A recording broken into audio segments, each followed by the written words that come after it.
tamu sana, yes, tamu sana. Yes.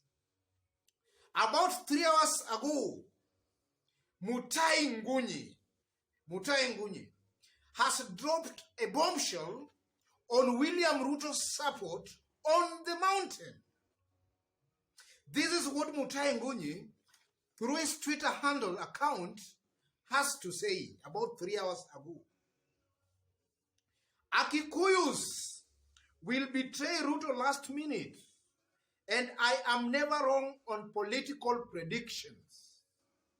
Yes, that's Mutahi Ngunyi about 3 hours ago as I speak. Mutahi Ngunyi is not just an ordinary person or political analyst for that matter. Mutahi Ngunyi is the person who came up with the tyranny of numbers. And he's saying in this case that he's never wrong on political predictions. And we all know, ladies and gentlemen, that 90% of William Ruto's support currently is the support William Ruto currently is enjoying. We can assume that about 80% or 70% of that support is because of the Gema vote, Mount Kenya vote. So it simply means, ladies and gentlemen, that without the Mount Kenya vote or the Gema vote, William Ruto is just but a shell. A shell. So in this video today, ladies and gentlemen, I want us to look at a possibility, or rather the political implications of Mount Kenya dumping William Ruto. And is it something that can happen? That's our analysis and discussion in this video right now. And in case you've just bumped on this YouTube channel for the very, very first time, kindly subscribe and also give this video a like. Give it a like, please. Thank you. God bless you. Straight away to our discussion. What are the political implications of Mount Kenya dumping William Ruto? Assuming that this prediction by Mutahi Ngunyi comes to pass, or rather comes true, and Mount Kenya just dumps William Ruto. What are the political implications of that?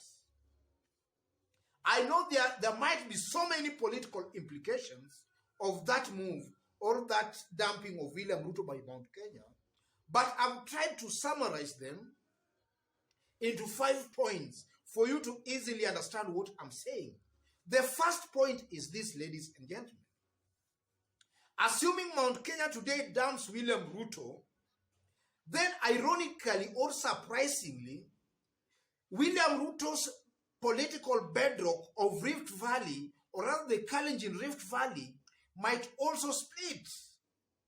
Because as of now, ladies and gentlemen, you will largely agree with me that Rift Valley, the Kalenjin nation, there are a very big chunk of people there who are supporting William Ruto today because they feel William Ruto is closer to power and closer to clinching the presidency. Without Mount Kenya vote behind William Ruto, even the residents of the Rift Valley, the Kalenjins in the Rift Valley, will see for a fact that now William Ruto is not closer to that presidency or closer to that power. And for those who might know a little bit of the Kalenjin Rift Valley, Kalenjins are really not homogeneous as a majority of Kenyans believe. We have the Pokots and the Tugens. If you look at the voting trends in the last elections, Raila has been getting quite a substantial vote among the Pokots, and Pokots are Kalenjins. And then also, ladies and gentlemen, if you look at the Tugen vote, where Gideon Moi comes from, assuming Mount Kenya dumps William Ruto, then the Tugen vote might also now identify with their son, because they will now feel that Gideon Moi will be closer to power than even William Ruto. Because assuming William Ruto, no, not William Ruto, assuming Gideon Moi goes as maybe a running mate of Raila Molo Odinga, or even a presidential candidate, and then with Mount Kenya abandoning William Ruto, then Gideon Moi will be seen to be closer to power than William Ruto. And that can work to the disadvantage of William Ruto. You might also just find the Kalenjin Rift Valley also splitting. The second political implication is that Ruto might or will be now forced to negotiate and form an alliance with the rebels from the handshake team. Assuming that handshake team fails to agree, assuming one walks away, then with also Mount Kenya dumping William Ruto might now be forced to form an alliance with maybe the rebels from the handshake team or other senior leaders in Kenya. Because as of now, what is also making it very hard for William Ruto to form an alliance is the calculation, the numbers.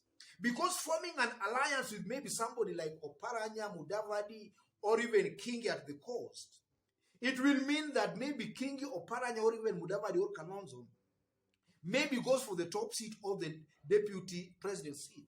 But William Ruto, in his maybe ethnic calculation, he wants a case whereby he appoints somebody from Mount Kenya to retain the Mount Kenya vote. So assuming that that Mount Kenya vote slips away from him, then William Ruto can find it very easy to just form an alliance with somebody, maybe Kalonzo Mudavadi, Wetangula, or even Oparanya, or even Kingi, and then that person just runs as his deputy president. So if Mount Kenya slips away from Ruto, most likely you might see William Ruto forming an alliance with maybe any of these top leaders. And then thirdly, ladies and gentlemen, assuming Mount Kenya dumps William Ruto will seriously be injured politically. And now, to beat the system, or rather to beat the handshake team now, William Ruto may decide or might decide not to contest for the presidency, but to support somebody else. That's a strategy Raila has been using. And Raila used that in 2002. Raila viewed, or rather looked at all the possible options, and Raila felt that he could not win the presidency. So he decided to say Akibaki Tosha. So assuming Mount Kenya dumps William Ruto might also declare somebody Tosha. It's a very high likely possibility. And then fourthly, ladies and gentlemen, across the country, if Mount Kenya dumps William Ruto's support across the country will shrink. His support across the country will also disappear. Because now, he will be seen as an underdog. He will be going to the presidential race as an underdog. Because now, largely, his support base will maybe just be a split Kalenjin vote behind him. So that will also just help in reducing his support across the country in other regions. And that will also work to his disadvantage. And then finally, ladies and gentlemen, assuming today Mount Kenya was to dump William Ruto, then we have somebody by the name of Gideon Kipsiele Moi.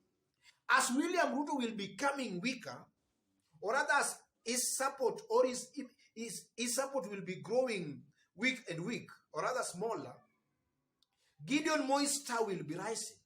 As William Ruto's star will be dimming, Gideon Moi's star will be rising, or rather will be shining bright. Because again, ladies and gentlemen, something tells me at the back of my mind, as somebody who has been studying this politics keenly in our nation, something tells me that eventually, Gideon Moi will eventually overtake William Ruto in the Mount Kenya region, in the Kalenjin Rift Valley. I'm saying that because also our politics is also based on family backgrounds. William Ruto's only chance of being the president of Kenya, I believe, maybe is 2022. Assuming Mount Kenya dumps him, that will send a clear message that he won't be the president in 2022. So most likely things will fall into place. You'll find Gideon Moi now coming up as a strong, maybe an alternative leadership in Rift Valley. And that will also make sure that Gideon Moi's star rises nationally as William Ruto's star dims nationally. I believe those are the only 5 political implications of Mount Kenya dumping William Ruto. Otherwise, ladies and gentlemen, if you've just bumped on this YouTube channel for the very, very first time, kindly tap on the subscription button and also give this video a like. Give it a like, please. Give it a like. And to those watching us outside of Kenya for the very first time, kindly, I also request you to drop a comment and let us also know from which part of the globe you are also watching us from. Otherwise, God bless you. God bless Kenya. Tamu sana, yes, tamu sana, tamu sana.